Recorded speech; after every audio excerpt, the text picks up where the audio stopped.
नमस्कार, मेरा नाम है अशोक और स्वागत है आपका मैकेनिकल नेक्सस में।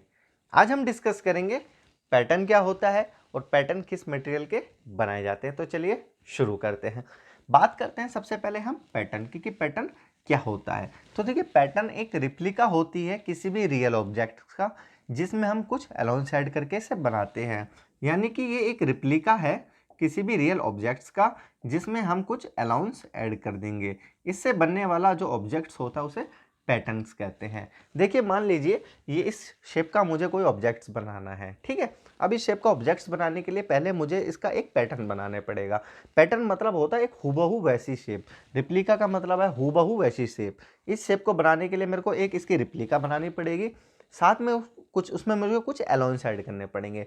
अलाउंस क्यों करने पड़ेंगे? मान लीजिए मेरे को इसकी सरफेस एकदम स्मूथ चाहिए, तो कास्टिंग के दौरान तो हमारी सरफेस एकदम स्मूथ नहीं होती, तो उसके बाद हमें उसमें कुछ मशीनिंग प्रोसेस करने पड़ते हैं, इसलिए उसमें कुछ अलाउंस ऐड किए जाते हैं। इसे कहते हैं पैटर्न, ठीक है। अब बात करते हैं कि पैटर्न बनाने के लिए हमें कौन कौन से पैटर्न मटेरियल यूज करते हैं। तो सबसे पहले हम बात कर लेते हैं वुड से, ठीक है। सबसे पहला जो पैटर्न मटेरियल बनाया गया था, बनाया जाता था, अभी भी बनाया जाता है, उसको कहते हैं वुड। वुड के कुछ एडवांटेज है, साथ के साथ इसके कुछ डिसएडवांटेज है। बात करते हैं वुड की। वुड इजीली अवेलेबल होता है मार्केट में, इजीली इसको कट किया जा सकता है। कट करने के लिए किसी भी हार्ड मशीनिंग प्रोसेस की जरूरत नहीं पड़ती। इसको इजीली आपस में जोड़ा भी जा सकता है, ग्लू के द्वारा भी और छोटी छोटी कीलों के द्वारा भी। यानी कि इसमें कुछ एडिशनल वेल्डिंग प्रोसेस की भी जरूरत नहीं पड़ेगी आपको। इसकी सबसे जो डेंजरस डिसएडवांटेज है वो है इसकी मॉइस्चर को एब्जॉर्ब करने की कैपेसिटी। वुड में क्या होता है, वुड मॉइस्चर को अपने अंदर बहुत जल्दी एब्जॉर्ब कर लेता है। जब ये मॉइस्चर को अंदर एब्जॉर्ब कर लेता है तो इसकी जो शेप होती है वो चेंज हो जाती है, यानी इसकी जो ओरिजिनल शेप होती है उसमें वेरिएशन आ जाता है, जिसके कारण हमारा जो मटेरियल है, ओरिजिनल मटेरियल, उसका डायमेंशन एक्यूरेसी हमें नहीं मिल पाती।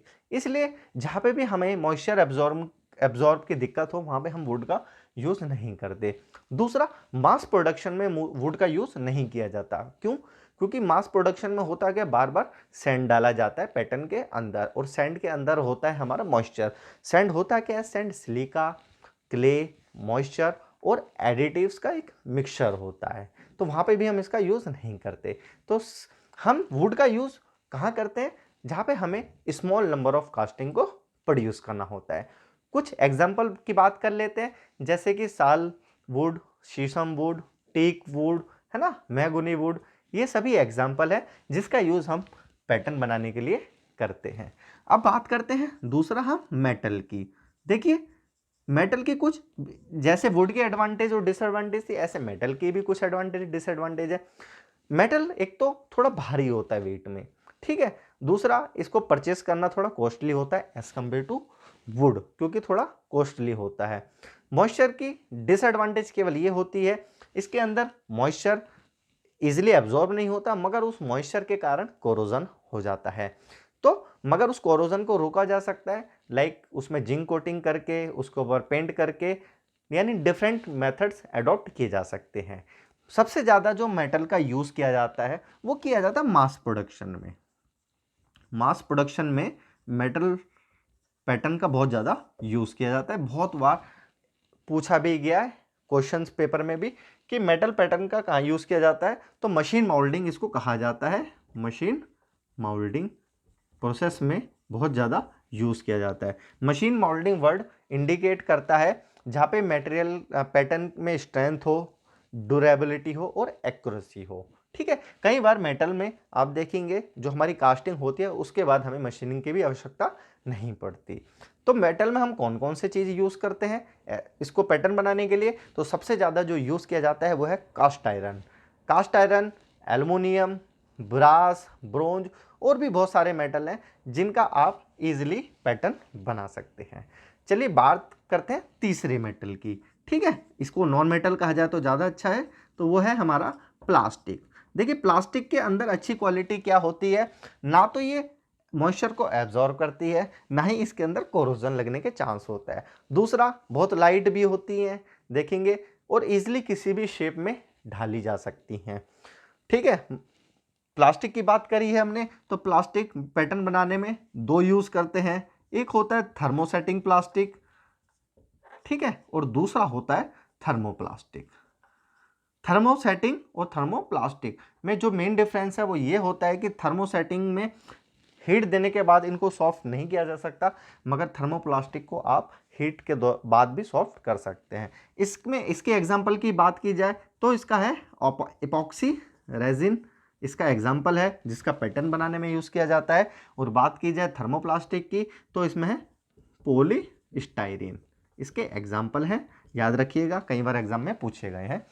चौथा हम बात कर लेते हैं प्लास्टर की। यह है हमारा प्लास्टर।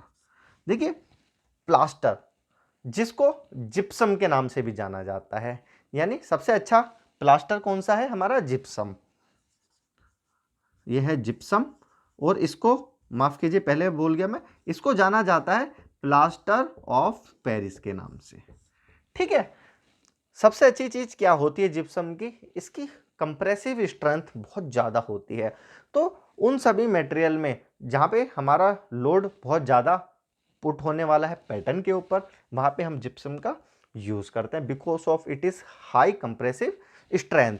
लास्ट हम बात कर लेते हैं वैक्स की, ठीक है, बहुत इंपॉर्टेंट है।